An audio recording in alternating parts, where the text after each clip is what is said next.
চুয়াডাঙ্গার যদুপুর গ্রামের আব্দুল জলিল মুক্তিযোদ্ধা হিসেবে ভাতা পেয়ে আসছেন ১১ বছর ধরে। সেই কোটায় পেয়েছেন ঘরও, অথচ জানেন না এই দেশের স্বাধীনতা দিবস কবে। 6 ডিসেম্বর। কেন জানেন না তার উত্তর খুঁজতে যেয়ে জানা গেল মুক্তিযুদ্ধের সময় তিনি ছিলেন রাজাকার। তিনি নিজেই তা স্বীকার করলেও তিনি রাষ্ট্রের কাছে মুক্তিযোদ্ধা।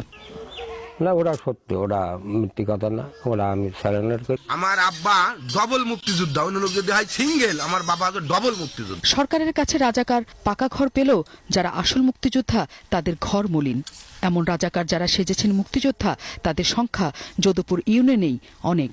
মুক্তিযোদ্ধাদের সাথে ফাইট করে যেসব রাজাকার তারাও এই তালিকায় অন্তর্ভুক্ত হয়েছে, যেমন জাহিদ।